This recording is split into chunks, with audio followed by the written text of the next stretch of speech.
But no, so enough chit chatting about us two. Let's get into the news. We got 3 news stories here that I think you guys are gonna like. The first one is that Marvel is launching a new She-Hulk series, and it is going to just be called Hulk. And this is it'll be written by uh, Mariko Tamiki, and it will be I forgot who they said the artist is. But it'll be starring Jennifer Walters / She-Hulk as the main protagonist. And off the bat, I'm a little upset about this. Not of the fact that they're making a She-Hulk book, but of the timing. Because we are right now in the middle of an event book, what with Marvel Civil War 2. And now we know where or how exactly Jennifer Walters, or well, possibly Jennifer Walters, survived Civil War 2. Because this, and it makes sense, that she'll get a book because she's been a big focal point for a lot of especially for a lot of the tie-in books. Like it was mentioned in it wasn't I don't think it was a Civil War tie-in, but the Patsy Walker, aka Hellcat, they mentioned that. But it's this hard thing of, oh, she's in a coma, and now it's like, oh, but she'll be fine when her book comes out. She'll be all right as right as rain as you can be with, being in a coma throughout this whole event, and your cousin dying, who also, hey, guess what? He gave you your powers, so there's that. But yeah, the cover picture, and I honestly hope this is the cover of the first issue, looks so freaking awesome. I love this cover. It is just the Hulk, or She-Hulk, holding the word Hulk, like the logo from the old cartoon show, in her best angry voice or angry thing. And Beat, you pointed out the quote from Axel Alonso, the editor-in-chief at Marvel, said the title She-Hulk evokes lighthearted stories about a Jennifer Walters who is at peace with herself and in full control of her powers. This isn't that book. Now, what do you think of this, Beat? Confused, because I was introduced to She-Hulk more in a lighthearted spirit, being the pure opposite of the whole Banner in misery story and everything like that comes with his baggage. And for a long time, some people maybe not know this, she is related to Bruce Banner. She's her cousin. And so there is a dynamic that was always special, and now she takes over more or less this with the less emotional controls. Or what's the thing that he wants to tell us? What's going to be different exactly? I think what's going to happen is, because she's always been the lawyer who's where she would occasionally lose control, but she generally had her anger under control. I think this is going to be her grieving, because she's going to be awake, realizing James Rhodes is dead. These are all spoilers for the comic book Civil War 2, by the way. That she missed this whole battle. She missed, there could have been other people who died, and all this. That her cousin died, that Bruce died after he was cured, after he was seemingly cured of being the Hulk. And so I think she's just going to sort of lose it, to be honest. This is going to be her way of grieving, is just get the fuck away from me, basically. I don't know if that portrayal, it's always a social justice warrior thing or whatever when you say something about women, but I mean, usually if it's good to portray a woman that isn't able to keep it together, if it's the best portrayal for a heroine, but I guess there's more to it, more subtle nuances. Yeah, I think it will. This one will be okay because of the fact of, yeah, it's going to be a number one book. You will get these social justice warriors or whoever, bitching up a storm, but at the same time, if they took the moments to read the previously in on the first page, on the splash page, to where they realize, oh, she's dealing with stuff. She's dealing with the loss of her cousin, the loss of her best friend, whatever's going to happen with her other best friend in Captain Marvel, with whatever else happens with the end of Civil War too. Then yeah, it's going to be okay that, oh, she's getting angry here, folks. And so I don't know. I get that, like with social justice warriors, but with this, it's like, no, give it some time.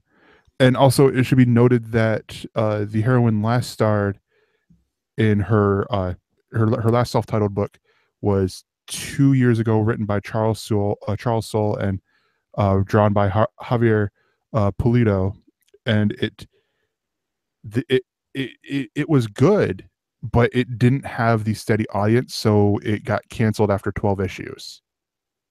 But it was a great story that it told through that, and it wasn't a action raw Hulk smash sort of book. It was Jennifer Walters as a lawyer.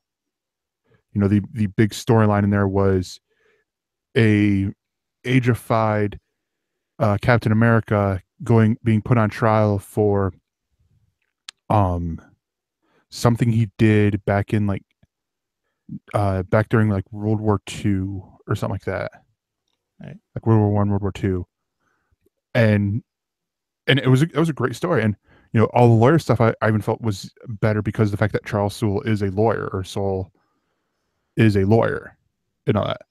But I don't know, it will be and also this isn't you're going to be seeing more female comic book or leading books coming up after Civil War II, because you have the Riri Williams will be taking over the Iron Man status in a new series, and Kate Bishop will be is going to be getting her own book as Hawkeye. Just a side thought, just a thought, because Mark Ruffalo isn't that young anymore. Sorry, Mark. I could imagine after Ragnarok and Infinity War that there's a chance maybe they pick up that notion that She-Hulk is ready for primetime. Unlike David Goyer said, she's only a fuck buddy for Hulk, but no, she has really potential, and that there's so much to her. I hope they don't. I hope they respect her character and do the proper thing with the whole new thing. They don't mess her up like they did when they tried to do the Green Lantern movie. Also, I'm going to point out right now that on your lower third, our ElseNerds logo looks sort of like the CBS logo. The all nerding eye. Exactly. So the next news story here is Turner, the company, has made this massive bid to get the Star Wars movies to where they could stream them on cable, to where they can air them on cable. So they had to do two separate deals. For those of you guys who don't know, they did one with Disney for 10 movies.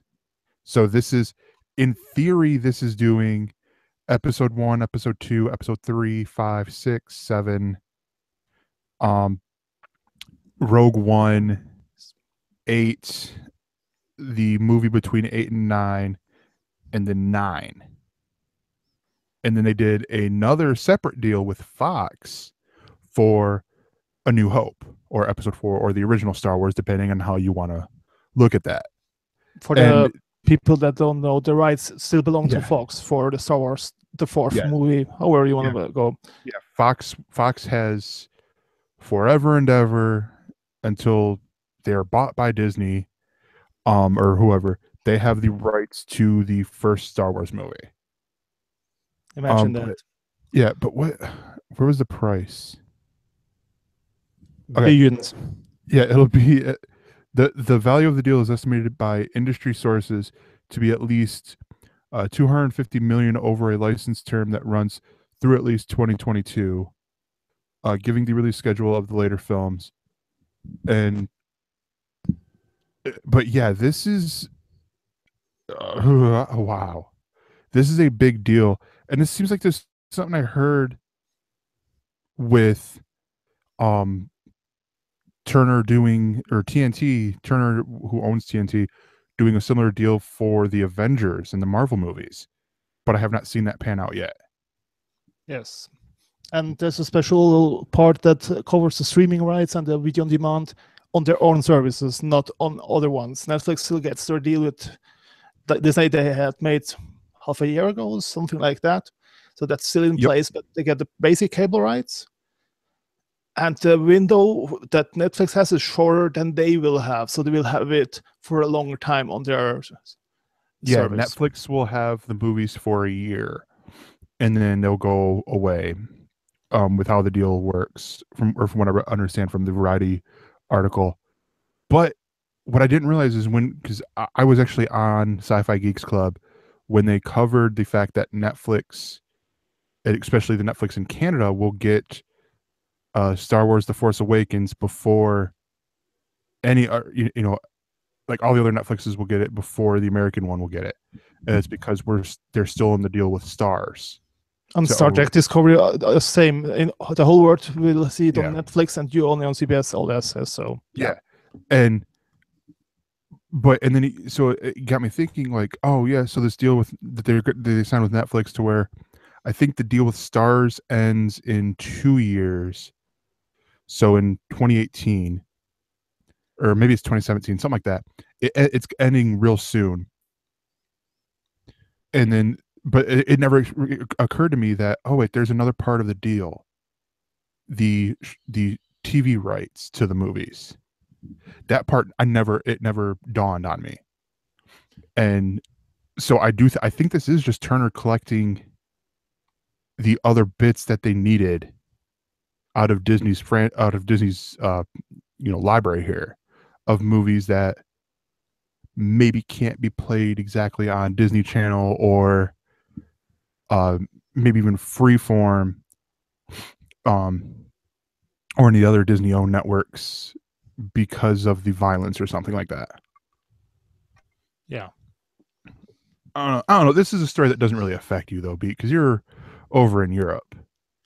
Oh, come on. So it's sometimes no, it's getting more important because Netflix has the reach, and Amazon as well, ever more so.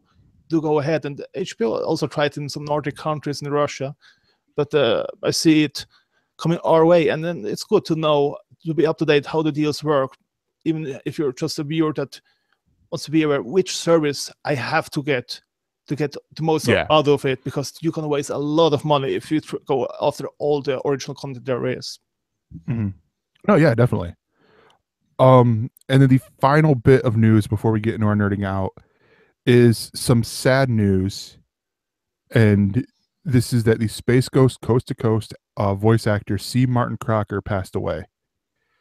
This happened over the weekend, and he is best known for playing Zorak and Moltar in Space Ghost Coast to Coast. He passed away on the 18th at the age of 54.